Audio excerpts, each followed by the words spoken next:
Malabar home appliances and home needs Pandikkad മേലിയങ്ങാടിയിൽ പ്രവർത്തനം ആരംഭിച്ചിരിക്കുന്നു. മലബാറിന്റെ 2 ഷോറൂമുകളിലും വമ്പൻ ഓഫറുകൾ ഒരുക്കിയിരിക്കുന്നു.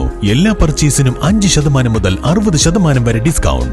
മഞ്ചേരി ഉപജില്ലാ സ്കൂൾ കലോത്സവത്തിൽ UP വിഭാഗം ജനറൽ ഓവറോൾ ചാമ്പ്യന്മാരായ പാണ്ടിക്കാട് ചെമ്പ്രശ്ശേരി താലപ്പൊലിപ്പറമ്പ് AUP സ്കൂളിലെ കലാപ്രതിഭകളെ സ്കൂൾ മാനേജ്മെന്റും PTA കമ്മിറ്റിയും സ്റ്റാഫ് കൗൺസിലും ചേർന്ന് അനുമോദിച്ചു. വാർഡംഗം NT സുരേന്ദ്രൻ അനുമോദന യോഗം ഉദ്ഘാടനം ചെയ്തു.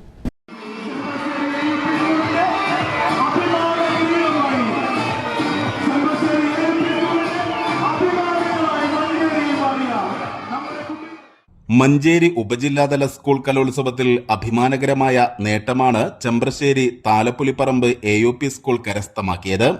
UP ജനറൽ കലോത്സവത്തിൽ ഓവറോൾ ചാമ്പ്യന്മാരായതിനോടൊപ്പം അറബിക് മേളയിൽ 3ാം സ്ഥാനവും സ്വന്തമാക്കി. ഇതേ തുടർന്നാണ് പ്രതിഭകൾക്ക് സ്കൂൾ മാനേജ്മെന്റും PTA കമ്മിറ്റിയും സ്റ്റാഫ് കൗൺസിലും ചേർന്ന് അനുമോദനമൊരുക്കിയത്. വാർഡ് അംഗം NT സുരേന്ദ്രൻ ഉദ്ഘാടനം ചെയ്തു. PTA പ്രസിഡന്റ് നാസർ കെവിടൻ ചടങ്ങിൽ അധ്യക്ഷത വഹിച്ചു. പ്രധാനാധ്യാപകൻ P അജയകുമാർ, മാനേജ്മെന്റ് പ്രതിനിധി പ്രവീൺ, അബ്ദുള്ള പാലൂരാൻ, V മജീദ്, രാജി, സന്തോഷ്, സുമോദ് S പിള്ള, മറ്റു PTA MTA ഭാരവാഹികൾ, അധ്യാപകർ തുടങ്ങിയവർ പങ്കെടുത്തു. News bureau, Pandikkad.